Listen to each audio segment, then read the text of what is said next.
다큐멘터리 소리 100년 생활 100년. 오늘은 그 26번째 시간으로 극단 조선연극사와 지두한 일가편을 보내드립니다.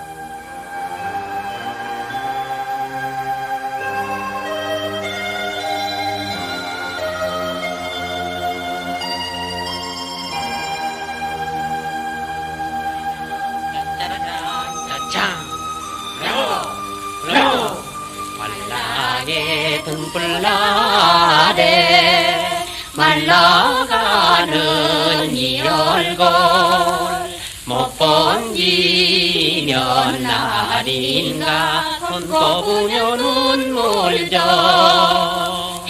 정없는 봄바람에 순애, 턱 피곤하지? 도대체가 저 우리 친구들이란 녀석들 말이요, 하나같이 저런 마적들이라오. 아이, 왜 어때서 그래요? 난 왜 이래 따분한 새님보단 저렇게 떠들어 붙이는 사람들이 훨씬 명랑하고 좋은 거래요. 아이고, 그런 줄 몰랐더니 순애도 아주 마적일세 그래. 아무튼지 통쾌하오. 응? 그 김중뱅가 뭔가 하는 자식 말이야, 아따 그 자식 하늘 높은 줄 모르고 으스대더니 한 대 답 세는데, 이야, 그냥 가슴이 뻥 뚫어지는 것 같더라니까. 그렇지만 너무들 했어요. 너무란요. 아니 그럼 순애는 김가를 동정한단 말이요? 아이, 동정까지야. 그렇진 않지만 뭐 너무 가엾지 않아요? 난 오늘 아주 늘씬하게 두들겨 줬으면 했어. 대체 자식이 건방지지 않아? 건방진 게 뭐냐 하면 말이야, 그 잘난 놈의 따야 반지를 순애 손가락에다 끼우는 게 아니 꼽살스럽거든. 뭐야 망할 자식 같으니. 그런데 저 순애는 그 따야 반지가 부럽습니까? 아이, 데모 아따시 얼마 됐으면은. 그럼 부럽단 말이로군. 정말이야? 그래요. 가난한 것보다야 뭐 돈을 가진 편이 좋지 않아요? 그렇지만 그것도 뭐 정도 문제일 거 아니요? 나는 돈을 가지고서는 참된 행복은 아마 살 수 없다고 생각하는데, 일테면 현재 나만 하더라도 불원에서 학교를 졸업할 거 아니요? 그리고 취직도 할 거 아니요? 그리고 순애가 있으니 그 외에 무슨 행복이 있어? 순애, 그렇지 않아? 네, 저도 그렇게 생각해요. 그럼 그만이지 뭐야. 그럼 언제 누군 뭐 그렇지 않댔어요? 지금 그러지 않았어? 아이, 언제 그랬어요? 저 시방 금시 그리고 그래? 안 그랬어요? 그랬어. 안 그랬어요? 그랬어? 안 그랬어요? 그랬어? 아니에요, 안 그랬어요. 춥다. 저 순애 춥지 않아? 네, 아이, 정말 추워요. 그럼 저 군밤 좀 사가지고 갈까? 그만둬요. 그럼요. 아이, 시려. 다 시려. 아이 그럼 저희 고불이라도 걸리면 어떡해? 자, 저희 떨어진 만떠지만 좀 들어와 이리로. 아이, 부끄러워요. 남이 보면 어떡해요? 어이 부끄러워. 그리고 저 남이 보기를 뭐 어떤가? 순애는 세상이 다 아는 이수일이 아나기 아니요. 아이, 몰라요. 모르긴 괜히 몰라. 그렇지 순애? 응? 그렇지만 뭐 수일씨 같은 이가 저 따위를. 이게 무슨 말 따위야? 아 춥다. 자 이렇게 만또속으로 좀 바티기 좀 들어와. 옳지. 됐어. 됐어. 아이, 좀 천천히 걸어요. 아이, 넘어지면 어떡해요? 저 손 좀 잡아주세요. 이렇게 말이야? 응? 응가 뭐야? 버리쟁이 없이. 아이, 응라면 어떤가 뭐. 난 그럼 한술 더 뜰 테요. 응? 응? 자, 어서 갑시다. 그러지 말고. 장한몽. 새삼스런 소개 말씀이 필요가 없는 우리 신파극의 대명사였죠. 대동강변 부병루를 산보하는 이수일과 심순의 양인이로다. 악수 논쟁하는 것도 오날 뿐이요, 보보 행진하는 것도 오날 뿐이라. 수일이가 학교를 마칠 때까지 어찌하여 심순애야 못 참았더냐. 남편의 부족함이 있는 연고냐, 불연이면 금전이 탐이 나더냐. 낭군의 부족함은 없지요만 당신을 외국 유학시키려고 부모님의 말씀대로 순종을 하여 김중배의 가정으로 시집을 가요. 아마 50대 이상 청취자 여러분의 아련한 향수를 자아내게 하는 노래가 아닐런지요. 그런데 오늘 이 시간에는 방금 들을 수 있었던 1930년대 신장한몽에서 심순애 역을 맡았던 여배우 지경순 일가를 중심으로 그 당시의 시대상을 엿듣고자 하는 것입니다. 아니, 실인즉 지경순 일가가 아니라 그녀의 아버지였던 지두한 일가의 얘기가 되겠습니다.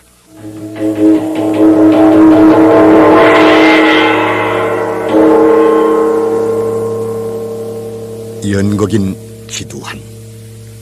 신파극계의 마지막 기둥이었던 그는 조선의 연극을 위해서 자신의 온갖 정열은 말할 것도 없고 자신의 전 재산과 아내 그리고 삼녀 일남 그의 전 자녀를 무대 위에 바친 전설적인 사람이었습니다.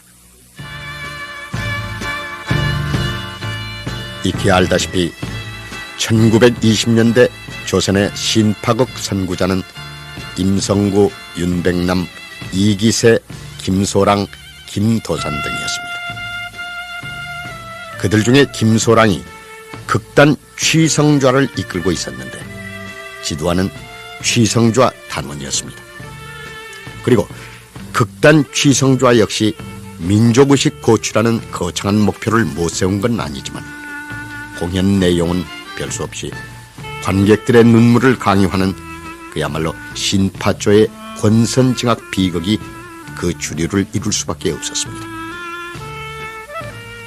1919년 12월 25일자 매일신보에 게재된 김소랑의 초창기 연극 야성에 대한 관극기를 일례로 들어보기로 하겠습니다. 요사이 우미관에서 흥행하는 취성좌 김소랑 일행의 야성이라 하는 연극을 보았다. 그 극을 볼 때 우리 조선 사회도 얼마나 많이 여린 것을 비로소 판단하게 되었다.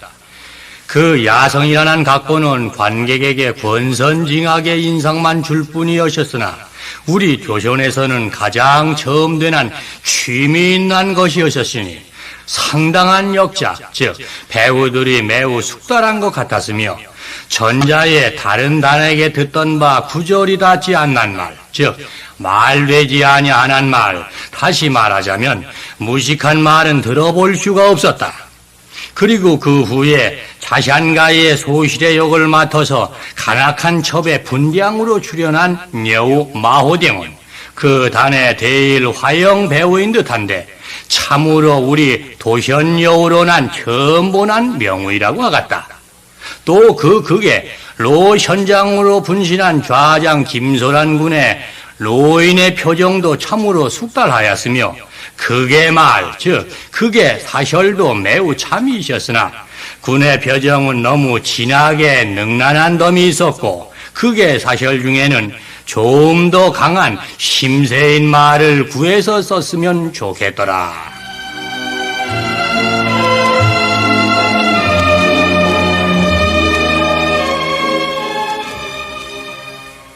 그로부터 10여 년 뒤 1929년 12월의 어느 날 밤 함께 두하니. 네, 형님.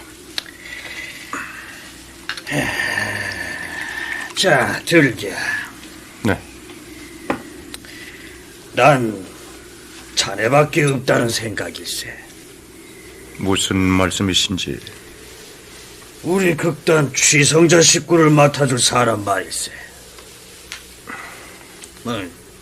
내 말 못 알아듣겠나? 형수님께서는 이 사람아, 취성자 대표가 나 김소랑이지 어디 마호정이라던가.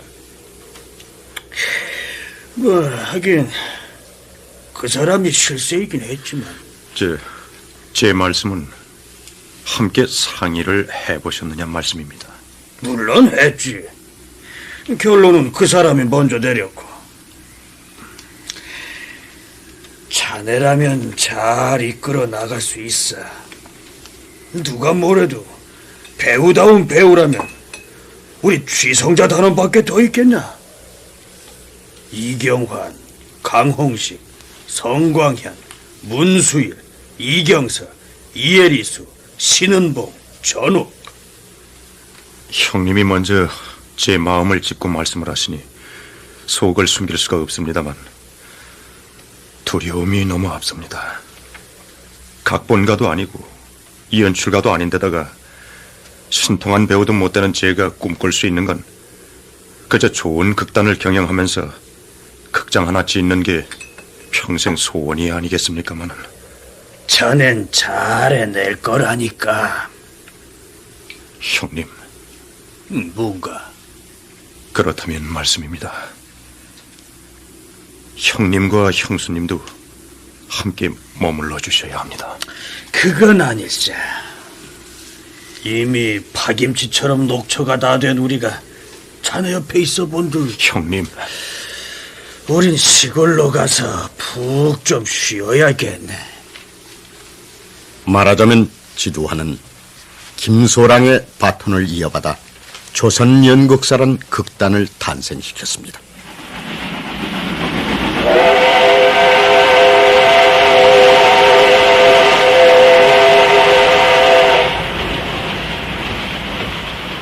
그는 조선인이 지은 극장이 없는 것이 한이 돼서 극단 이름부터 조선연극을 연구하는 집이란 뜻으로 짓고 전용극장 건립을 목표로 삼았을 뿐만 아니라 도제식 단장제를 실어해서 처음으로 동인제 시스템을 도입하기도 했습니다.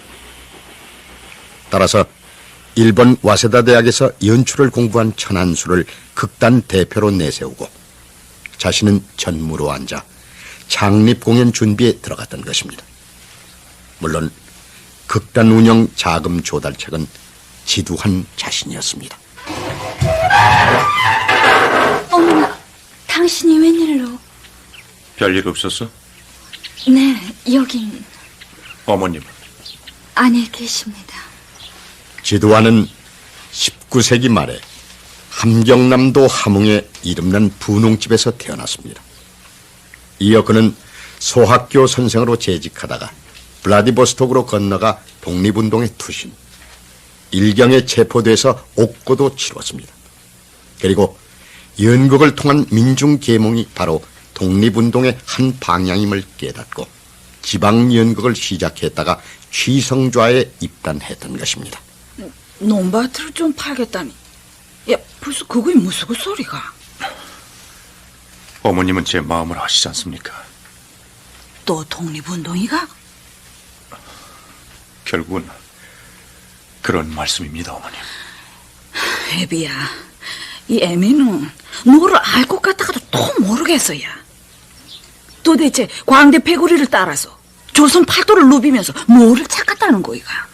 어머님, 그냥 절 믿어만 주십시오. 어머님이 절 의심하려 들려면 한이 없겠지만요. 그저 믿어버리고자 들면 또 그뿐입니다. 아니, 논밭이 자꾸 날아가는데도 무조건 믿어야 한다는 거이. 그게 무슨 말이가? 글쎄, 전 뜻있는 일에 투자를 하자는 거지 주색 잡기나 노름을 하자는 게 아니란 말씀입니다. 예, 애미 네 생각은 어두렇네. 전 어머님 결정에 따르겠습니다. 그렇다면 이번 한 번뿐이겠지? 네. 약속하겠네? 네. 기록하고 애미는 언제까지 데려갈 생각이가? 자리가 잡히는 대로 연락 올리겠습니다, 어머님. 또 모를 일이구나. 야, 바람처럼 떠돌아다니는 광대 패거리가 언제 어디서 무슨 자리를 잡겠다는 거인지 원.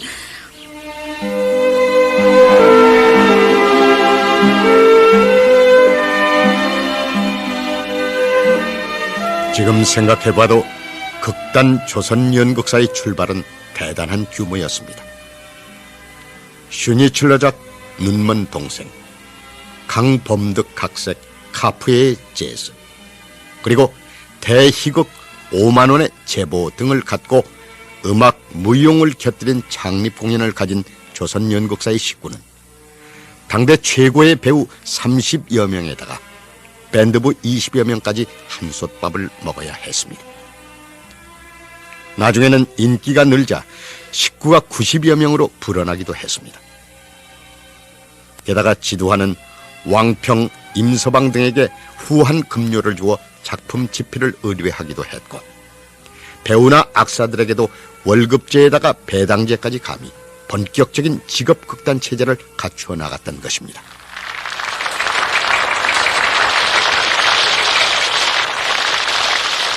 물론 조선 연극사의 공연 레파토리 역시 비극이 추가됐습니다. 희극으로 밤새도록 웃겨도 다음 날은 관객이 뚝 떨어지는 판이니 다른 도리가 없었던 것입니다. 당시 비극 연출에 능한 천한수는 우수의 여배우 이경설을 내세워 관객들을 울리고 또 울렸습니다. 눈물의 여왕이란 칭호도 그녀로부터 비롯됐던 것입니다. 따라서 극단은 신문 광고에 눈물의 여왕이 나오니 필히 손수건을 갖고 오쇼라는 문구를 넣곤 했습니다. 그런 이경설의 남자 상대역은 바로 이경환이었는데 그의 인기 또한 하늘 높은 줄 몰랐습니다. 유민영 교수는 그의 저서 우리 시대 연극운동사에다 이경환을 이렇게 서술했습니다. 경성의 유복한 집안 출신인 이경환은 중키에 귀티나는 배우였다. 부드럽고 풍부한 성량의 세련된 매너는 언제나 관객을 압도했다. 젊은이로부터 노역에 이르기까지 자유자재로 소화해낼 수 있는 그 천부적 연기력은 타인의 추종을 불허했다. 인기 스타에게는 언제나 여인이 따르듯 이경환은 늘 주체할 수 없는 여성팬의 공격을 받았다. 그는 기생 등 여성팬의 끈덕진 공세로 건강을 지탱 못했고 결국 아편을 맞아야 했으며 이경환은 심지어 이런 일화까지 남겼습니다. 인사동 조선극장 공연 때 매일 밤 연극이 끝날 때쯤 절세의 소복 여인이 멀리서 이경환을 기다리곤 했습니다. 선생님, 이 글을 한번 읽어봐 주세요. 어느 날 밤 이경환은 인력거꾼의 쪽지를 받아 읽게 됩니다. 선생님, 제가 보낸 인력거를 오늘 밤 한 번만이라도 타주신다면 평생의 영광으로 알겠습니다.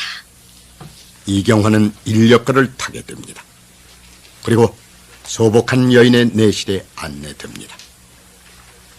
아울러 그녀는 대단히 지체 높은 어느 대감의 후실임을 알게 됩니다.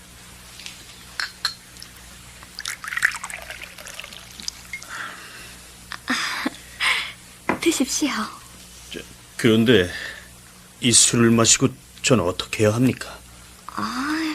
제가 마음에 차지 않으십니까? 그런 뜻은 아닙니다. 두려워할 것 없습니다. 대감님이 오시는 밤은 정해져 있습니다.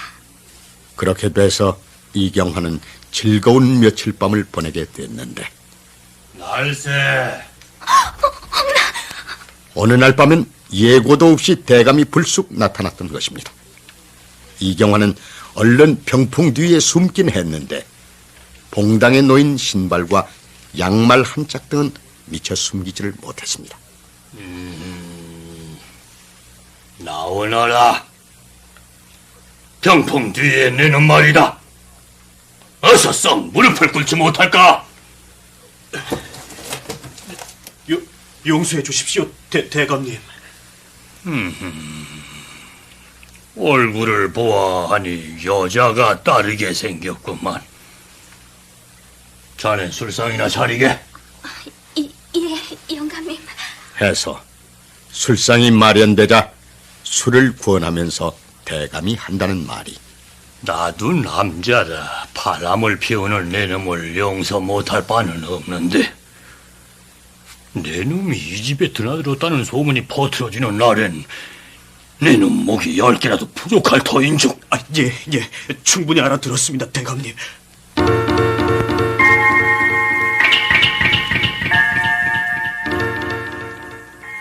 한편 90여 명의 극단 식구들을 먹여 살리기 위해 지두환은 그야말로 처절한 몸부림을 쳐야만 했습니다. 지금은 흘러간 한 시대의 낭만적인 정경으로 기억되는 가두선전 방식 또한 실은즉 흥행의 성공을 비는 일종의 푸닥거리와도 같은 행사였습니다. 다시 한번 유민영 교수의 서술을 인용해 봅니다. 지방에 공연을 가면 낮에 화려한 의상에 분장까지 한 수십 명의 배우들이 하나씩 인력거를 타고 뽕짝뽕짝 불어대는 브라스 밴드 뒤를 따라 거리를 누볐다.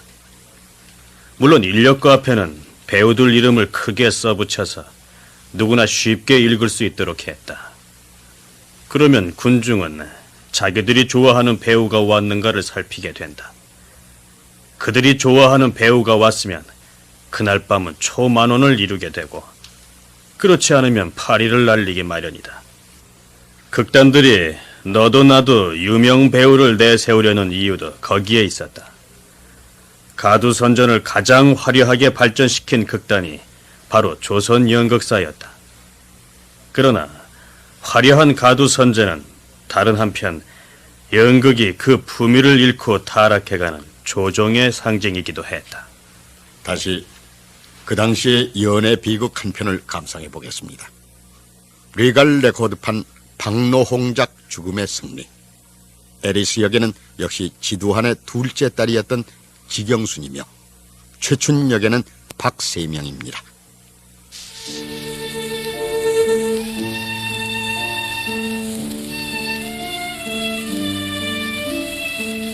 모든 여자는 남자에게 진실을 찾고 모든 남자는 모든 여자에게 쓰라는 희생을 요구한다.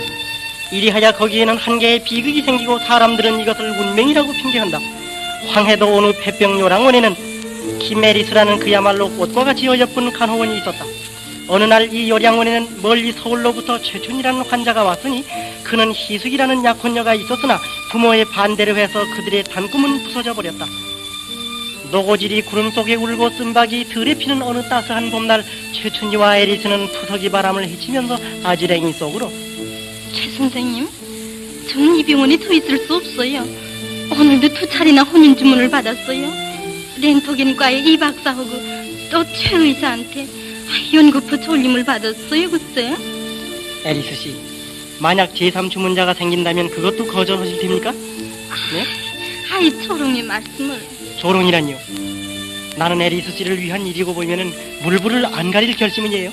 자, 선뜻이 저도요 하고 허락해 주세요. 네? 부끄러워라. 저 본연이 다 아시면서 뭘. 큐비트의 화살은 그들의 두 가닥 영혼을 뜨거운 연애의 불길 속으로 인도하였다.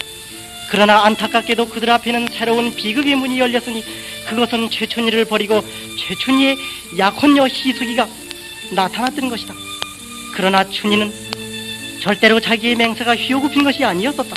에리스, 최 선생님, 어떻게 하면 좋아요? 말씀하세요, 최 선생님. 못생기게 울기는 왜 우는 거요? 나는 에리스의 것이고 우리는 우리를 방해할 권리는 아무에게도 없어.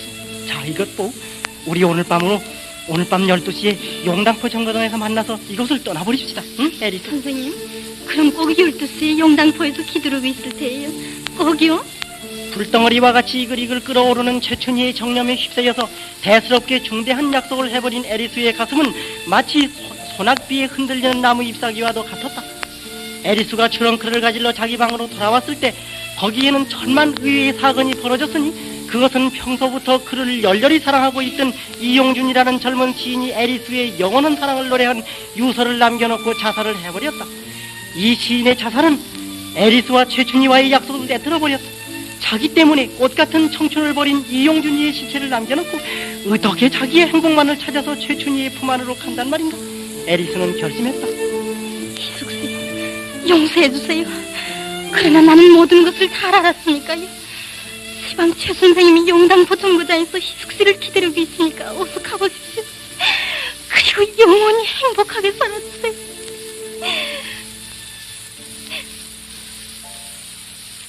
가지 많은 나무에 바람 잘 날 없다 했던가. 전무님, 아무래도 이경설이가 경설이가? 어려울 것 같다는 의사님 진단이 나왔습니다요. 경설이가?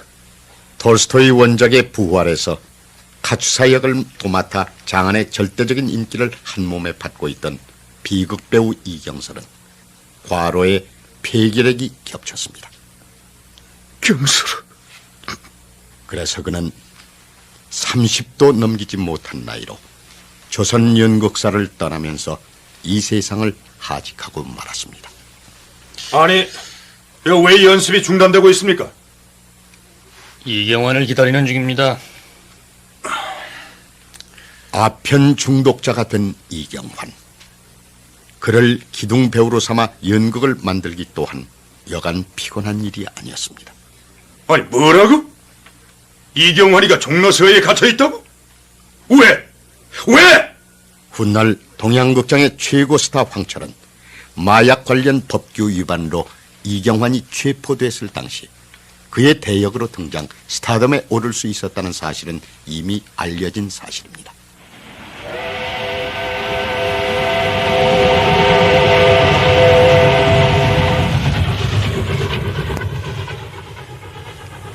연극인 지두환은 극단 운영이 어려울 때마다 고향 땅 함흥을 찾아가곤 했습니다. 연희 사람들 같으면 선산을 돌보러 고향 땅을 밟기 일쑤였겠지만 연극인 지두환의 처지는 그와는 반대였습니다. 이제는 애비 너를 만나기가 두렵구나, 야. 죄송합니다, 어머님. 그래, 이번에는 또 뭐 때문이가? 또 자금이 떨어졌어? 네, 어머님. 그래, 또 뭐이가? 뭐를 좀 팔아먹어야겠어. 돈이 될 만한 논밭은 다 팔아먹었잖아. 산을 좀 팔아주십시오, 어머님. 무슨 소리가? 산을? 선산을? 애비 넌 미쳤구나, 야. 어머님, 어쩌다 보니 저한텐 70-80명의 식구가 딸렸습니다. 그들을 굶길 수는 없는 노릇 아니겠습니까? 당장 치워야 그까지 용고 그 빌어먹은 광대짓거리. 어머님, 그렇게 말씀하시지 마십시오. 그럼 어디렇게 말을 할까? 이 오마이도 너를 따라 미쳐야겠니? 어머님, 마지막 한 번만 이 자식을 곱게 봐주십시오. 마지막 한 번만요. 하기는 그렇구나, 야. 뭐 선산까지 팔갔다고 나섰으니 마지막이지 뭐이 갔어. 그러나 그뿐만도 아니었습니다. 지두환은 고향 땅에서 자금만 조달한 게 아니라 인적 자원도 보충해야만 했던 것입니다. 뭐라고요? 개순이도 데리고 가야겠다고요? 그러니까 믿을 수 있는 여배우가 언제나 부족했던 그 당시의 극단 사정 때문에 지두환은 이미 최순, 경순 등 두 딸을 극단식으로 영입했었는데 또다시 어린 딸 기순까지 데려가고자 나섰던 것입니다. 정말 당신은 너무하십니다. 얼굴 가지게 두터워도 보통이 아니라고요. 정답에 선산까지 다 팔아가시고도 부족해서 어린 자식들까지. 자식들이야 또 나올 수가 있지 않소. 기가 막혀. 남편 얼굴 보기도 어려운데 자식은 어떻게 낳을 수가 있겠습니까? 그야말로 기가 막히는 말이 아닐 수 없었습니다. 연극에 미쳐서 늘 바람처럼 떠돌아다니는 사람을 남편으로 삼았던 그 아내의 심정이라니. 당신이 또 자식을 보자면 당신도 극단 식구가 돼야겠구만. 아닌 게 아니라 결국은 그렇게 됐던 것입니다. 지두환의 부인 역시 극단을 쫓아다니며 세탁부 식모 노릇을 했고 또 자식을 낳기도 했던 것입니다.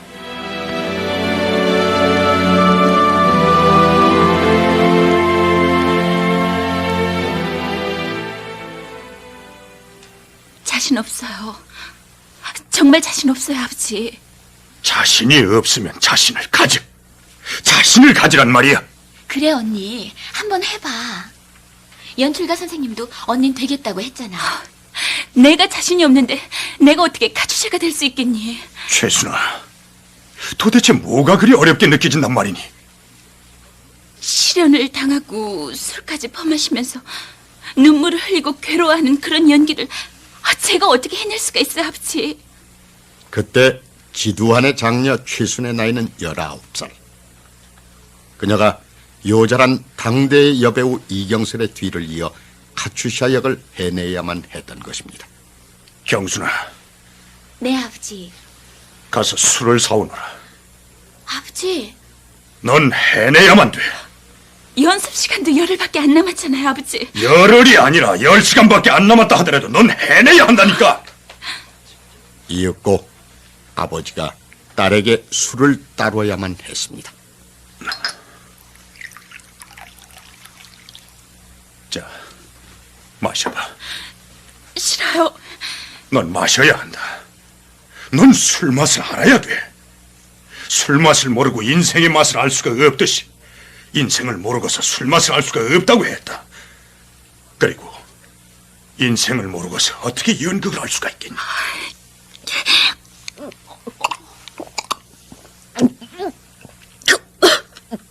자, 한 잔 더. 아버지, 그러다 언니 취하겠어요. 물론 취해봐야지. 물론. 그래. 울어도 봐라. 더욱 쓰디쓴 눈물도 삼켜봐야 한다. 너희는 너희 아버지가 피도 눈물도 없는 사람인 줄 알겠지만 실인즉 나한텐 더 이상 밖으로 흘릴 눈물과 피가 없기 때문인 거야.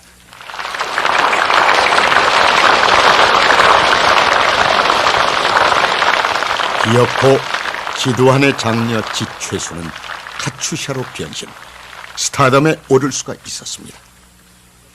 그러나 연기에 너무 전력 투구한 나머지 배우가 된 지 몇 년 만에 심장병과 폐결핵으로 몸져 누울 수밖에 없었습니다. 다행히 전옥이 있었기 때문에 버틸 수는 있었지만 조선 연극사도 쇠잔해지기 시작했습니다. 연출가 홍혜성도 지식인 단체인 극예술연구회로 옮겨갔고 대신 배우 강홍식이 연출을 도맡게 됐습니다. 그런데 강홍식의 장기는 배우들을 남녀 안 가리고 두들겨 패는 습관이었습니다. 아버지, 강홍식 선생님은 참 이상해요. 뭐가 이상해? 왜 그렇게 배우들을 때리는지 모르겠어요. 그야 배우들이 말을 잘 못 알아들으니까 그럴 테지 뭐. 그런 것도 아닌 것 같아요. 오늘도 전옥 언니가 괜히 2번이나 맞았는 거려. 실수를 해서 소품을 밟고 지나갔다고. 경순아, 네, 아버지. 앞으로 2번 다시 방금 네가 했던 식의 말들은 하지 마라. 네가 배우가 되려면은 이러쿵저러쿵 연출자 험담을 하지 말란 말이. 알았어요. 아이러니컬하게도 비극배우 전옥은 그녀 자신을 가장 무자비하게 두들겨 패던 강홍식의 아내가 됐습니다. 현역배우 강효실의 어머니였던 전옥. 짙은 눈썹 아래 우수어린 듯한 그녀의 눈이 매력 포인트로서 관객을 늘 사로잡곤 했었는데 그 당시의 일제는 또 그 눈을 까탈로 잡아 연극인을 괴롭히기도 했다니. 생크레이 원작 2층의 사나이 공연 때 관객들은 그날도 전옥의 연기에 열띤 환호와 박수를 보내주고 있었습니다. 단장님! 단장님! 아니 뭔가 또 형사들이 주연 배우를 연행해 왔습니다요. 이유는? 관객들이 연극을 너무 좋아하니까 혹시나 싶어서이겠죠. 지금도 그렇지만 극단 대표들은 언제나 굳은 일의 해결사 노릇을 해야만 했습니다. 어서 오십시오, 지두한 선생. 우리는 검열 대본대로 연극을 했소. 네, 알고 있습니다. 대본을 훑어봤지만 문제는 없었습니다. 문제가 없는데 왜 전옥 씨를 유치장에 가뒀습니까? 또 말하자면 지두한 선생, 전옥 씨는 눈이 좀 이상했던 겁니다. 그러니까 저 여자의 눈에서는 대본에 없는 어떤 이상한 의미를 관객에게 호소하는 바가 컸다, 이런 말씀입니다.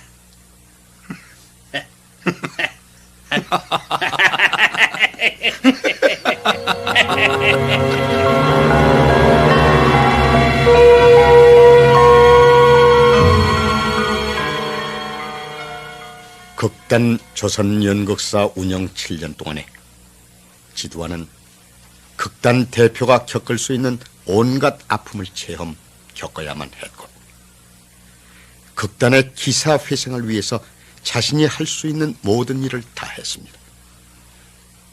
이를테면 톱클래스 배우들 이경환, 신볼출, 이혜리수, 전경희, 문소일, 이종철 등이 각각 조선 연극사의 반기를 들고 연극시장, 신무대, 삼천가극단으로 갈라져야만 하는 아픔도 겪어야 했는가 하면 작가 박영호, 임선규 등을 새로 맞아들이기도 했고 자신의 어린 딸 삼형제를 부족한 무대 공간에 바치기도 했던 것입니다.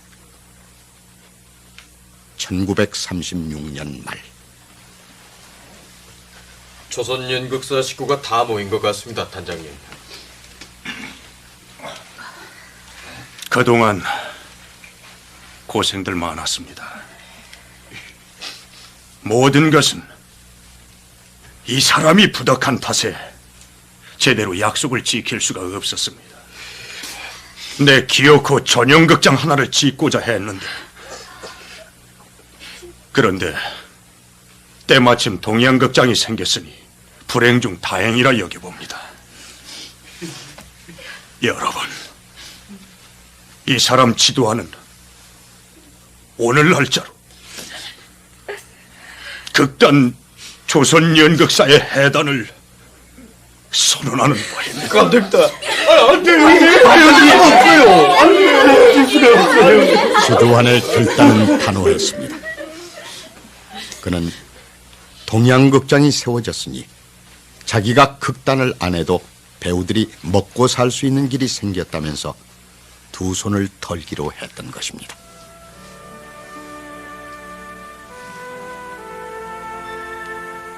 지도환은 아내와 함께 늦게 얻은 어린 아들 하나만을 데리고 함흥으로 낙향. 노상에서 막국수 장사로 연명을 하려 들었습니다. 장녀 최수는 무용수와 결혼 연극 무대를 떠났고 둘째 경순과 셋째 계수는 동양극장 전속 배우가 돼서 계속 연극 무대에 머물렀습니다.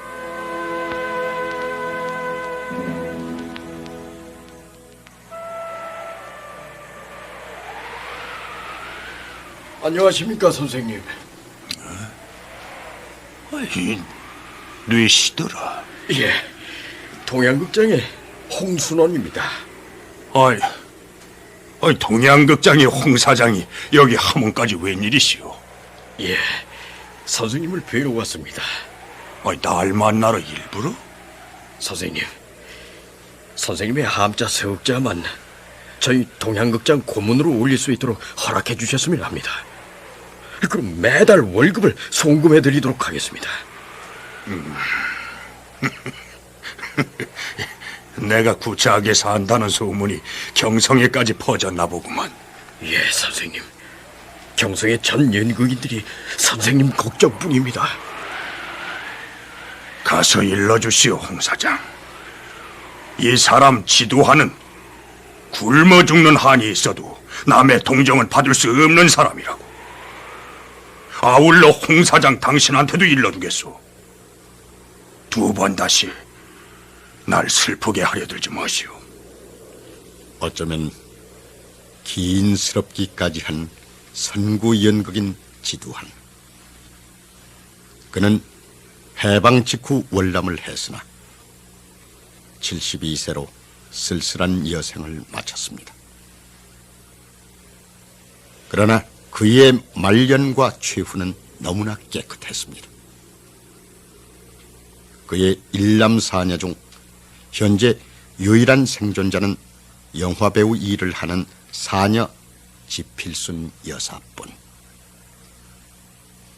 끝으로 사랑에 속고 돈에 울고와 함께 동양극장이 2대 명비극으로 내세웠던 이서구의 모성비극 어머니의 힘을 감상해 보겠습니다.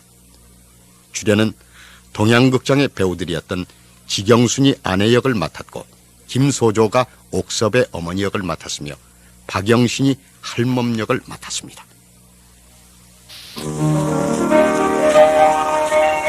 그래, 아씨. 정말 택이지요? 그것 봅시오. 제 말이 옳지 않습니까? 크게 한턱 거져야 합니다. 걱정 말아요. 한턱 그냥 두턱이라도 쓸게. 아이, 좀 좋습니까? 부풍 모습이라니 엄마가 천하절색이시겠다. 아빠가 훈련대장감이시겠다. 아, 그 속에서 태어난 애기가 뭐 두목지 아니면 소시옥시지 보면 하겠습니까? 아이, 그렇지만 애기 낳기까지는 큰댁 출입이라도 해야 할 텐데 그게 큰 걱정이야. 그렇지? 세상에 자손 처바리는 개천은 없답니다. 나리야 큰댁 노대감의 애아드님이시고 아시만 해도 귀민머리는 마저 풀지 않았으나 뭐 처녀기생으로 나리를 메시게 됐는데 장차 시집살이 하실 날이 있겠죠. 그래도 일간 양반들이 양반이 집에 기생미누린 당치 않다고 시비들이고 게다가 나리하고 증언을 한 그 김판사 댁에서는 매일같이 시비래니 글쎄 노대감이신 줄 견디시겠어? 아이고, 그래도 설마 아니 찾는 날이 계시겠죠. 예, 어게위 있니? 아, 있어. 호랑마님이 오십니다. 어서 오늘애를 좀 넣으세요. 아유, 어머니 어서 오세요. 집에 있구나. 그러지 않아도요. 오늘은 문안을 가진다고 별리시던 차이랍니다. 어머니 어서 좀 올라오세요. 오늘은 너무 반가워 마라. 야단을 좀 치러 왔다. 아이고, 어머니나. 아씨가 뭐를 잘못하셨나? 아씨, 어서 좀 비세요. 아이, 어머니 잘못했으면 용서해 주세요. 어머니 제가 잘못했어요. 뭘 잘못했다고 비는 거냐? 응? 왜 지금 야단을 치신대지 않으셨습니까? 빈다고 풀릴 일이 아니야. 다 듣기 싫다. 아니, 그럼 어쩌시겠습니까? 안무남 동료 애따님이 겨우 마음에 드는 남편을 얻어서 간구 하나만 살림을 차리고 재미있게 살아가는데 어머님 대신 마음에 바가지 한 짝 벗어난 거리라도 갖다 주고 싶으실 텐데요, 뭘. 할머. 네?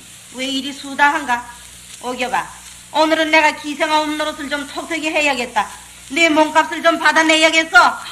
그 얘기 돈이 어디 있어요? 무슨 돈을 내라고 그러세요? 부잣집 아들이라는데 왜 돈이 없어? 저하고 산다고 쫓겨났어요. 그럼 하는 수 있니? 돈 많은 사위를 갈아대야지. 아이고, 그래만 봅시오. 두 분이 정사를 하지 않나? 아, 뭐 정사? 어머니가 좀 극성을 떠시면 난 죽고 말겠어요. 아이고, 그러지 않아도요. 오늘은 죽을 약까지 사다 놓으셨답니다. 아씨만 돌아가시면 극성은 어디다 피시겠습니까, 네? 얘, 누가 널더러 죽으래니? 응? 누가 그 죽는 꼴을 보겠어? 그 무시무시한 소리 좀 마라. 사랑하는 남편과 살지도 못하는 중생도 죽지 사랑 뭐래.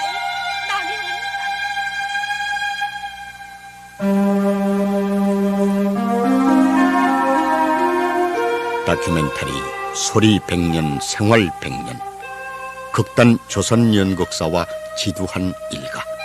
지금까지 출연 강구한, 김혜미, 최덕희, 황재경, 김정호, 이재용, 문관일, 강은영, 차명화. 해설 조명남, 음악 박복규, 효과 차재환, 박광훈, 이경신, 기술 정동화, 구성 김영무, 연출 임영웅이었습니다.